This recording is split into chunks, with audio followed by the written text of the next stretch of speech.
Just a bastard. The bastard of Robert of the House Baratheon. First of his name, King of the Andals and the First Man. Why do you think the Gold Cloaks wanted you? There is power in a king's blood.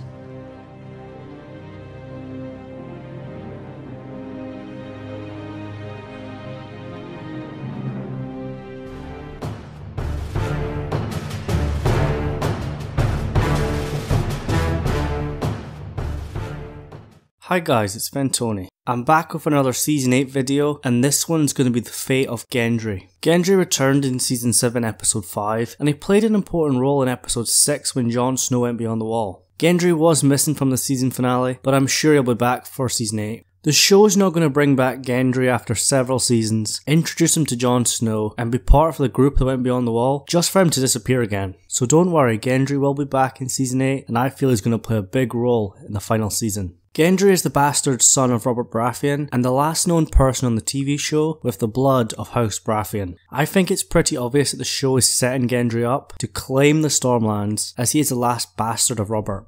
As a bastard, Gendry has no claim to Storm's End, but if he survives the War for the Dawn, I feel the king or queen of the Andals and the First Man, or whoever is ruling the country at the time, after the Great War, is going to make him legitimate. He would become Lord Gendry Baratheon of Storm's End, and he will continue the Baratheon line. I would love for Gendry to reunite with Arya and for them to marry and restore the line of House Baratheon, but that might be a bit too much to ask. The ending of A Song of Ice and Fire has been described as bittersweet by George R. R. Martin, and he compares it to how Lord of the Rings ended. He feels the story will end with great loss, but there will be happiness as well, but it's not going to be a happy ending. This is where I disagree with a lot of people who think there won't be any happiness at all. Yes, a lot of characters will die, but George R. R. Martin did say bittersweet. The bitter part in my opinion will be the loss of loved ones and all the destruction caused by the Great War, but there will be sweetness in there as well. Some characters will survive, and even though they will lose those closest to them, there will be some sort of happiness in their future. This is why I feel Gendry and Arya will meet again, and hopefully they'll end up together. I'm about 50-50 on whether Gendry and Arya will marry, and there's been a lot of foreshadowing for this, such as when Robert said to Ned they should join their houses.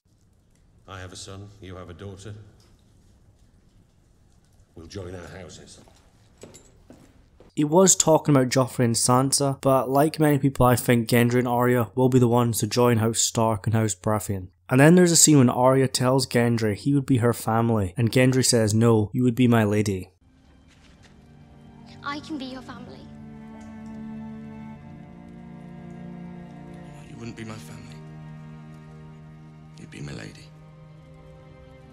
As I said, I'm about 50-50 on this prediction, as I have other predictions for the fate of Arya Stark, but this would be my ideal choice for them. People have also talked about Gendry becoming king himself, as Robert Baratheon did sit on the Iron Throne. I don't think this has any chance of happening, as Gendry's not really a major character, and I feel if there will be a king or queen after Season 8, it will be one of the bigger characters. Before Cersei took the throne, House Baratheon was the royal house, but I don't think Gendry will reclaim the throne. I think the show is setting up the Targaryen dynasty, or at least it trying to come back. Gendry's also a very talented smith, and there are theories that together with the knowledge that Sam learned at the Citadel about dragonglass, they're going to forge a new Valyrian steel, which will be used to defeat the White Walkers. It seems like dragonglass needs to be forged together with steel, using dragonfire to create Valyrian steel, and we know that Valyrian steel can kill White Walkers. Daenerys has 2 dragons, and dragonglass played an important role in Season 7, so it doesn't seem too much of a stretch for me that Gendry will make new Valyrian steel, but I don't want to see every single character with their own blades. But I feel his smithing abilities will come into play. And they were teased again in Season 7, when Gendry revealed that he has forged his own warhammer in honour of his father Robert Baratheon. Gendry wielded the hammer when he went beyond the wall, and he did give it up when he fled back to Eastwatch, and then the Hound started using it against the Whites. The hammer was shown to be very ineffective against Whites as it can't kill them. You need to burn it or stab it with dragonglass. But also Valyrian steel seems to be effective against Whites now. What I'm thinking is Gendry's going to make a new hammer, or at least reforge this one, and combine it with dragonglass using dragonfire to create a Valyrian steel warhammer.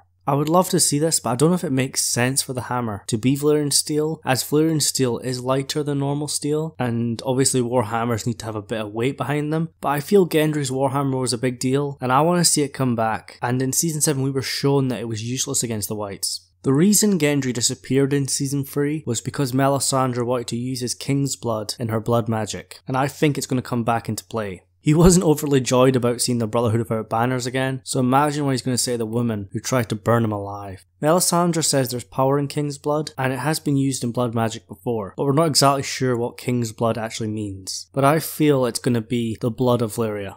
The Baratheon line can be traced back to Orys Baratheon, who was rumoured to be Aegon the Conqueror's bastard half-brother, and Robert Baratheon's grandmother was a Targaryen, which means that Gendry must have Valyrian blood. So what do you think? The ending where Gendry and Arya marry seems perfect, but it's not going to be perfect, and I don't think any character on Game of Thrones is going to have a perfect ending. Characters are going to lose loved ones, but that doesn't mean they can't have some sort of happiness in their ending. But again, I'm not too sure if this is going to happen, and I'm about 50-50 on it. But if it does, I want to see Davos as Gendry's chief advisor. Will Gendry become legitimized? Will he rule the Stormlands? Who's he going to marry? Will it be Arya Stark? Will Gendry learn how to reforge Valyrian steel? And will he reforge his warhammer with dragon glass to make it a Valyrian steel warhammer and use it in the War for the Dawn? As at the moment, it's not very useful. So leave all your Gendry predictions and theories in the comments below and share all your thoughts about mine. If you're just finding the channel for the first time, please hit that subscribe button for more Game of Thrones and other fantasy videos. And if you enjoyed today's video, please leave a like on it. Thank you so much for watching, and I'll see you guys in the next one.